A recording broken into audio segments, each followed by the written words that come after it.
अस्सलामुअलैकुम मुअज़्ज़िज़ नाज़रीन, कैसे हैं आप? आपकी खिदमत में आपका खादिम अंसार अहमद साहिल लेकर आया है आज child development and pedagogy CDP मजमून का बहुत ही अहम उन्वान पीडब्ल्यूडी एक्ट 1995 या 2016। इस टॉपिक से गुज़िश्ता मुख्तलिफ स्टेट टेट्स और सी टेट्स में कई बार सवालात पूछे गए हैं। इसको मैंने बतौर खास आप नाजरीन के लिए तेलुगु और इंग्लिश की किताबों से तर्जुमा करके तैयार किया हूं। ऐसा मवाद आपको रियासत के दीगर उर्दू किताबों में बहुत ही कम पढ़ने को मिलेगा। तो चलिए टॉपिक शुरू करते हैं। उन्वान है पीडब्ल्यूडी एक्ट 1995 या 2016 एक्ट। तो पहला सवाल है, मैंने टॉपिक को सवालात में तकसीम किया है ताकि आपको पढ़ने में सहूलत हो और आसानी से ज़हन नशीन हो, इसलिए इसको मैं पैराग्राफ के बजाय छोटे छोटे सवालात में तकसीम कर चुका हूं। पहला सवाल है, पीडब्ल्यूडी एक्ट का फैलाव क्या है? जो असल हमारा वीडियो का टॉपिक है, टाइटल है, उसका फुल फॉर्म है पर्सन विद डिसेबिलिटी, एक फर्द माजूरी के साथ। दूसरा सवाल है हमारा, पीडब्ल्यूडी एक्ट किसके तहत होता है? यह एक्ट किसकी निगरानी में काम करता है या किसकी निगरानी में चलता है? तो उसका आंसर है ministry of social justice and empowerment. अगला सवाल है, पीडब्ल्यूडी एक्ट कब शुरू किया गया? 1995 ईस्वी में। नेक्स्ट क्वेश्चन है, पीडब्ल्यूडी एक्ट में किस साल तरमीम की गई? ये बहुत ही अहम सवाल है। साल 2016 में। तो अब यहां से आपको पीडब्ल्यूडी एक्ट 2016 बोल के इम्तिहानात में पूछ सकता, या उसमें तरमीम कब की गई बोल के सवाल पूछ सकता। तो कानून तो वही है, लेकिन वो कानून में कुछ मॉडिफिकेशंस और कुछ तब्दीलियां की गई हैं, कुछ नए इस्तिलाहात को और नए नुकात को शामिल किया गया है। अगला सवाल है, पर्सन्स विद डिसेबिलिटीज एक्ट 2016 कब से नाफिज इंप्लीमेंट किया गया? अब चेंजेस करने के बाद उसको कब से नाफिजुल अमल किया गया? उसका आंसर है 15 जून 2017 से।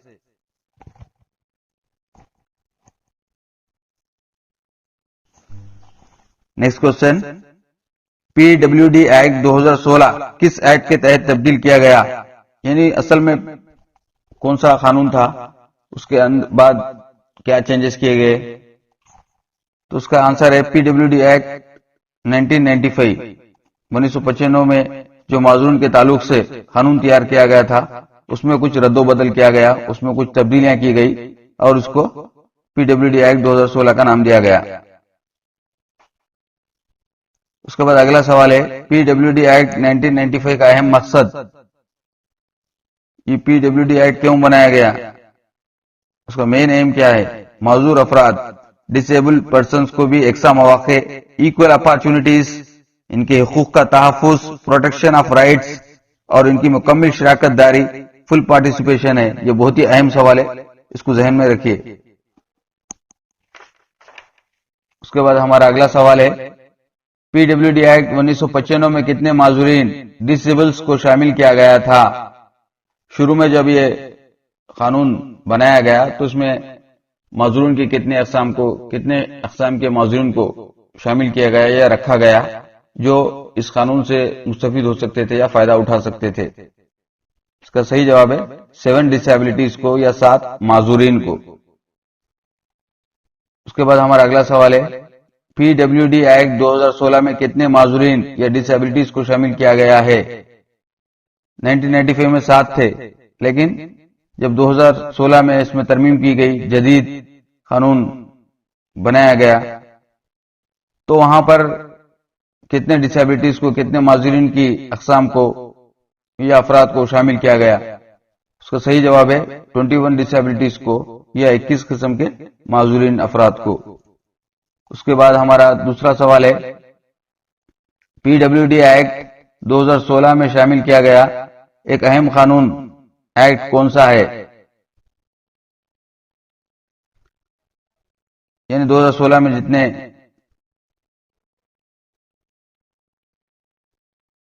पॉइंट शामिल किए गए उसमें अहम पॉइंट कौन सा है जो 1995 एक्ट में शामिल नहीं था? सही जवाब है हर वो माजूर बच्चा जिसकी उम्र 6 से 18 साल है या उसके दरमियान है वो मुफ्त तालीम हासिल करने का हक रखता है। Right to free education. उसके बाद हमारा दूसरा सवाल है पीडब्ल्यूडी एक्ट 2016 इसके रहनुमायाना उसूल पर तैयार किया गया। किसके लाइन को, किसकी खत को फॉलो करके ये नया एक्ट तैयार किया गया? इसका सही जवाब है यूएनसीपीआरडी के रहनुमाया उसूल पर तैयार किया गया है। नेक्स्ट क्वेश्चन है यूएनसीआरपीडी का वसत फुल फॉर्म क्या है? यह भी बहुत अहम सवाल है। यूएनसीआरपीडी का फैलाव या फुल फॉर्म क्या है? इसका करेक्ट आंसर है United national convention on the rights of persons with disabilities. जिस तरह से हमारे हिंदुस्तान पीडब्ल्यूडी एक्ट तैयार किया गया, पूरे वर्ल्ड के अंदर कौन सा कानून बनाया गया? यूएनसीआरपीडी। माजूरीन अफराद के तहफ्फुज के लिए, उनके हुकूक की तहफ्फुज के लिए। उसके बाद अगला सवाल है पीडब्ल्यूडी एक्ट 2016 का नुमाया हक कौन सा है? जुमला क्या है? पीडब्ल्यूडी एक्ट 2016 के तहत 5 राइट्स दिए गए हैं, लेकिन उसमें नुमाया या वाज़े नुक्ता या राइट कौन सा है? इसका सही जवाब है इक्सा मसावत और मौक़े का हक, right to equality and opportunity. बहुत ही अच्छा सवाल है ये। उसके बाद हमारा अगला सवाल है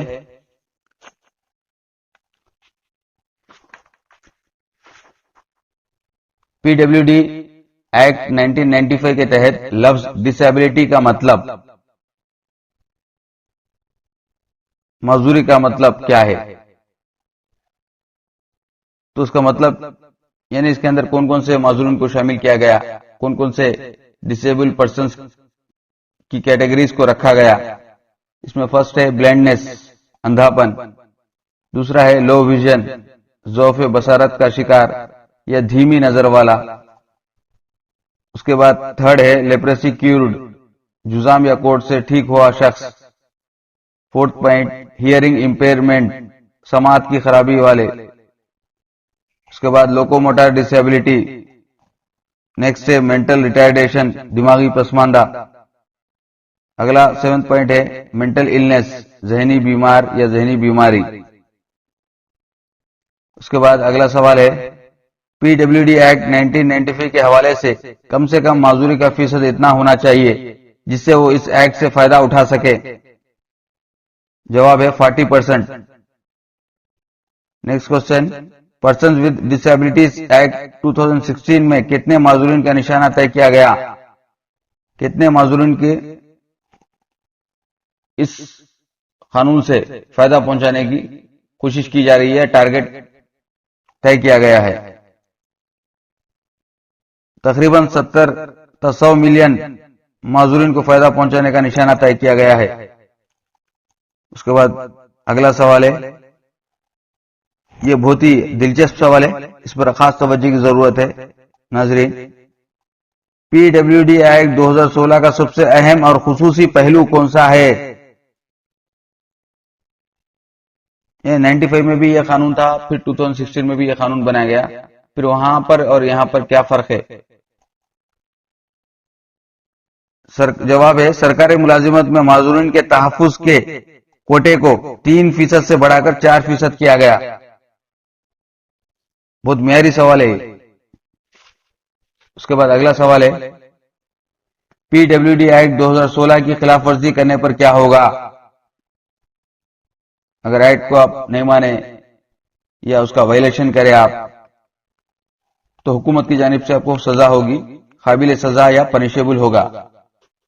उसके बाद नेक्स्ट क्वेश्चन है PWD या RPWD।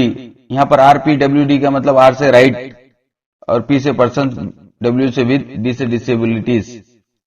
एक्ट 2016 के तहत 21 माजूरीन को जो शामिल किया गया है या बयान किया गया है कौन कौन से है, उनकी कैटेगरीज कौन कौन से है या उनकी बीमारियां कौन कौन सी है, यहां पर आप स्क्रीन पे देख सकते हैं वो कौन 21 माजूरीन है जिनको RPWD एक्ट 2016 के तहत शामिल किया गया है या रखा गया है। पहला है ब्लाइंडनेस, दूसरा है लो विजन, तीसरा है लेप्रेसी क्यूर्ड पर्सन, चौथा है hearing impairment, deaf and hard of hearing, और उसके बाद पांचवा है लोकोमोटर डिसेबिलिटी, छठवां है डार्फिज्म, सातवां है इंटेलेक्चुअल डिसेबिलिटी, आठवां है मेंटल इलनेस, नौवां है ऑटिज्म स्पेक्ट्रम डिसऑर्डर, दसवां है सेरेब्रल पाल्सी, 11वां है मस्कुलर डिस्ट्रॉफी, और नेक्स्ट 12th वन है क्रॉनिक न्यूरोलॉजिकल कंडीशंस, और 13 वन है स्पेसिफिक लर्निंग डिसेबिलिटीज, 14 वन है मल्टीपल स्क्लेरोसिस, और 15th है स्पीच एंड लैंग्वेज डिसेबिलिटी, 16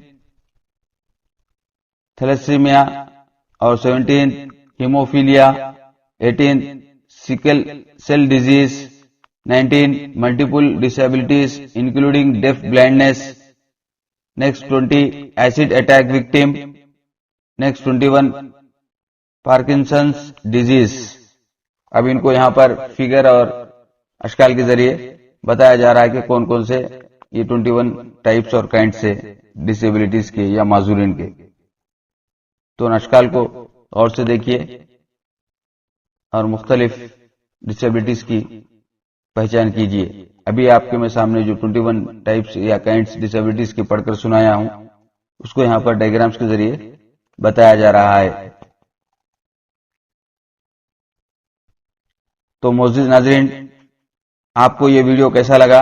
आप अपना फीडबैक जरूर दीजिए, कमेंट जरूर दीजिए, और हमारे हौसला अफजाई और हिम्मत अफजाई के लिए और मजीद ऐसे मालूमाती, दिलचस्प और कारामद वीडियोस के लिए ज्यादा से ज्यादा इस वीडियो को लाइक कीजिए और अपने फ्रेंड के साथ शेयर कीजिए। शुक्रिया, खुदा हाफिज।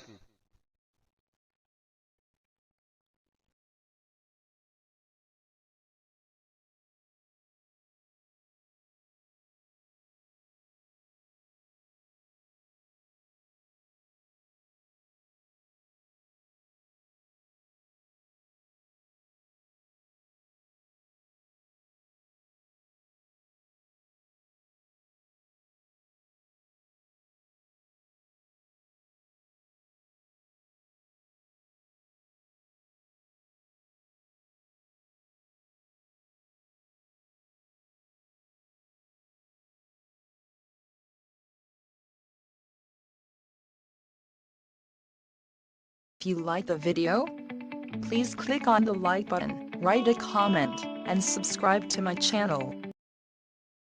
Subscribe, share, and like.